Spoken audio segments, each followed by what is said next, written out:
Okay, we've just discussed humanism. Now let's move on to classicism, the art of humanism. Now keep in mind that this is not an art class, but it is a class about Europe, and we are going to look at how humanism influenced European art at the time of the Renaissance. So keep in mind the connection between the values of humanism and the products of Renaissance art, of classical art, are going to be emphasized on this exam. We've seen FRQs about that, we've seen questions, so keep in mind not only the works of art, but how humanism has contributed to them.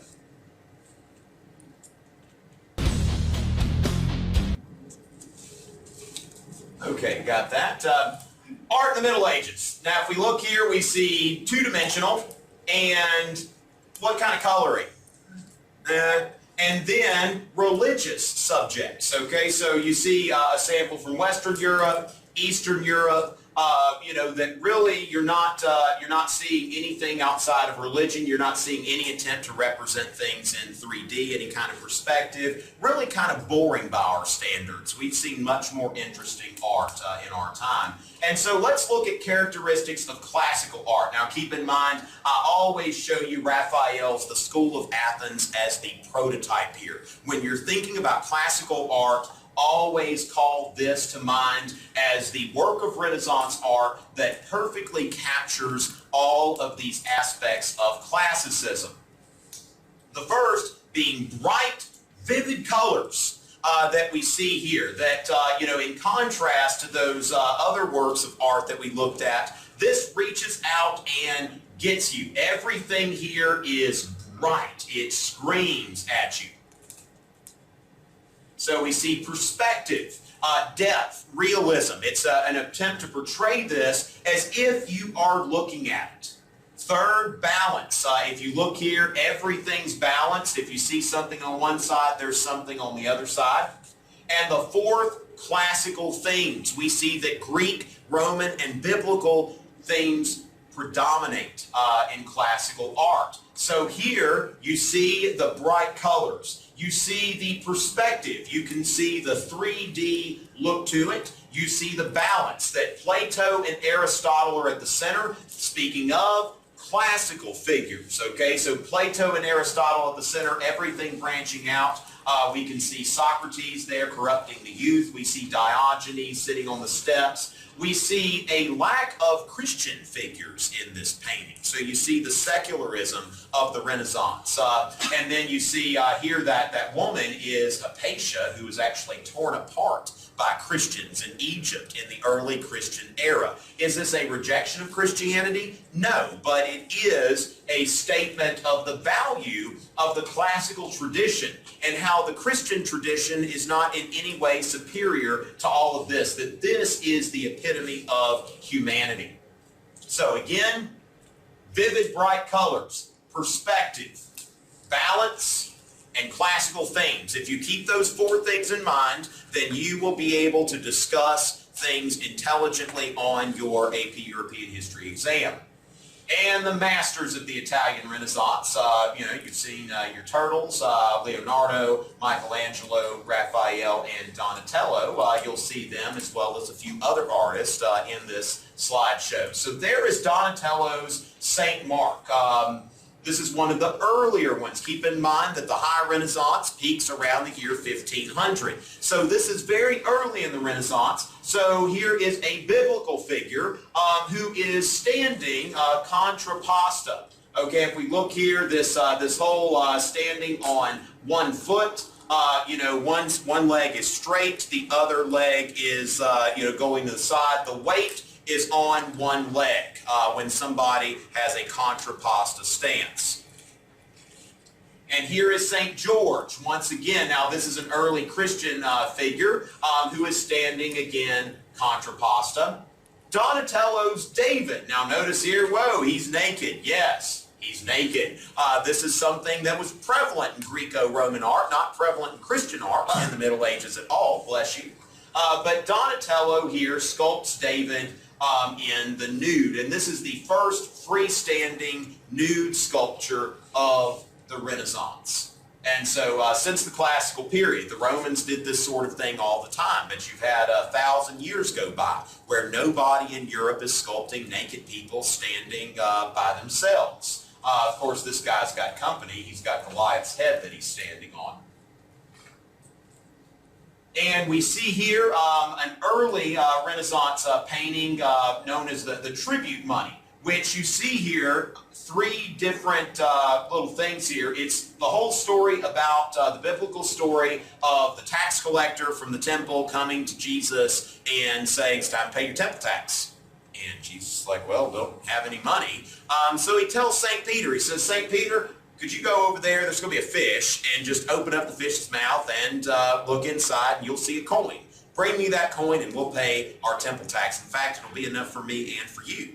And so St. Peter does that and then gives it to the guy in the overly short tunic. But now what you see here is this this perspective, chiaroscuro shading, where we see that at the center you see the Lord and the tax collector in his short skirt, and the disciples. Now, of course, you also see halos. They're still being respectful, but you see the vivid, bright colors. You see the balance here as well. But the use of lighting to bring attention to certain parts of the painting and put something as your focus. And so there is the Mona Lisa, which is one of Da Vinci's works. I'm not nearly as impressed with it as other people have been, but at the same time, you see behind Mona Lisa that scenery. You see the perspective there. Looks like a little road that you could go down to on your way to a lake or something of that nature. And The Last Supper, which of course has launched all kinds of conspiracy theories and that sort of thing. Now, of course, The Last Supper, this was an experiment of Da Vinci's, and the painting has been very hard to preserve. This is what it might have looked like. This is one of Da Vinci's students who was copying it, and that one's turned out a little better. But once again, balance. You see at the center the Lord with his disciples. You see 6 on one side, 6 on the other. You see a biblical theme. You, of course, see the perspective that the room is clearly in 3D. Leonardo's Vertuvian Man. Now, this is from his sketchbook, but of course, humanism here. Wanting to sketch the human body is what Da Vinci's doing here. Michelangelo's Pietà. Now, here you've got the classic picture of the Mother of God holding her son after his crucifixion. Keep in mind that she's larger than he is because she is the focus here. He's not the focus. She is. And her grief holding her son as he's pulled down from the cross. Now, of course, individualism we see coming through here a bit. If you look here, Michelangelo, the story says that he heard somebody looking at it and asking, who did that? Now, keep in mind that the Renaissance is the beginning of the elevation of the artist. The artist used to be an artisan. That's where we get the same word for both. That this person would be about the same as a stonemason or somebody like that. But now we see the glorification of the artist. Michael Angelus Bonatoris Florent Faciebat. Michelangelo, a Florentine, did this. This is my work. Went in there after hours and sketched that on the Mother of God's chest. Later on, he regretted that. He thought maybe that was a little egotistical. He never signed one of his artworks again. But you can see the enormous ego of the artist, that these medieval artists, we don't know who they are, but we know who these people are because we know what they did. We know that they were proud of their work and that their work gave them a good place in society, a very exalted place in society, that artistic talent is something that's valued during the Renaissance. And so there, Michelangelo's David, as I said, the epitome of humanism. As you can see here, when you read the biblical text, you could read a miracle into little teenage David slaying Goliath with some stones, but this guy doesn't need a miracle. This guy is the epitome of humanity, and he is ready to kill. He is ready to do anything that he wants. He is ready to be what he wills to be, as Pico would have said in the Oration on the Dignity of Man. And so once again, the contrapposto stance, where you see him putting his weight on one of his legs, one of his hips, and he is ready to strike. The Renaissance here is in full maturity. This is in the midst of the High Renaissance. There's Michelangelo's Moses, which, of course, Moses portrayed with horns here because of a mistranslation in the Latin Bible. This was at a papal tomb, the tomb of Julius II. Now keep in mind that the Medici were big patrons of the arts, so was the Catholic Church. And so here is the Sistine Chapel in Rome, in Vatican City, which hopefully some of us will get to see when we go to Europe next spring. Michelangelo was one of many artists who painted the Sistine Chapel. Michelangelo specifically painted the ceiling and also the backdrop where you can see the Last Judgment. The most famous painting in the Sistine Chapel is the painting of the creation of Adam. And there is, is God having breathed life into Adam. And if you note here, you see that their fingers are not quite touching, but whose decision is this, that their fingers are not touching each other? It is Adam's decision. And so really, what keeps Adam from elevating himself? Only his own decision. And you can see here that, this man is held back only by himself. He can be whatever it is that he wills himself to be. Michelangelo's Last Judgment, which, I'm not an expert on art, but I've been told it includes some of his enemies going down there into hell. And also, I can't really point out from here, but there's somewhere where he's portrayed on here as well. A lot of times artists would place themselves into their work at this time. And the Michelangelo here is a very exhausted Michelangelo. It's kind of like playing Where's Waldo here with all of these figures. I'll let you pause the video and find it if you really want to look for it that bad.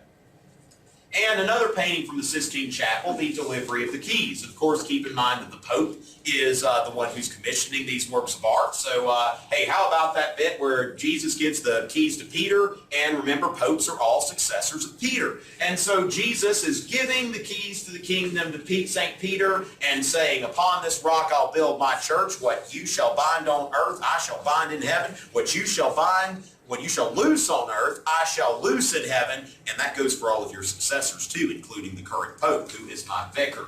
And keep in mind in the back here, you see the perspective here, and you can also see this Renaissance architecture in the back, where you see balance here again. You see a Roman triumphal arch. You see domes. You see this imitation of Greco-Roman architecture.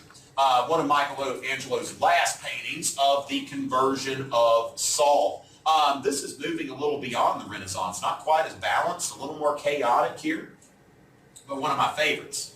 The School of Athens, okay? Remember, this is the epitome of Renaissance classical art.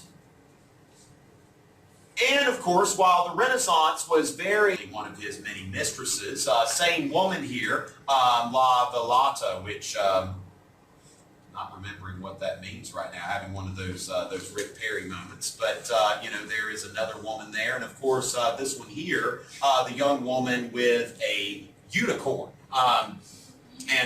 Remember, we said that was painted over at some point. Somebody put a dog there because I guess a unicorn is a symbol of magic or something like that, but just holding her baby unicorn.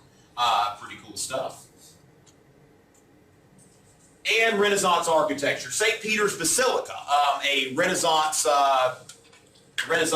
building. As you can see here, the balance, okay, there's one column there, and then you see another column, another dome. You see a dome on each side. You see statues up there. You see a big dome in the middle. And of course, you see columns. You see, if you look from the center, one side of the building looks just like the other. So in imitation of Greco-Roman architecture. Symmetry, proportion, domes, columns. Those are the things that you're looking at here, that everything's symmetrical, proportional. When you see domes and columns, you know that this is Renaissance architecture. Now here is here's somebody's villa. And notice that when you look at this side of the villa and this side of the villa, it's exactly the same. there's a floor plan there in the corner, and you can see that all four sides of this villa look exactly like the others. So this is taking, the symmetry thing to the point of obsession. And in just a second, we will talk about the Northern Renaissance in the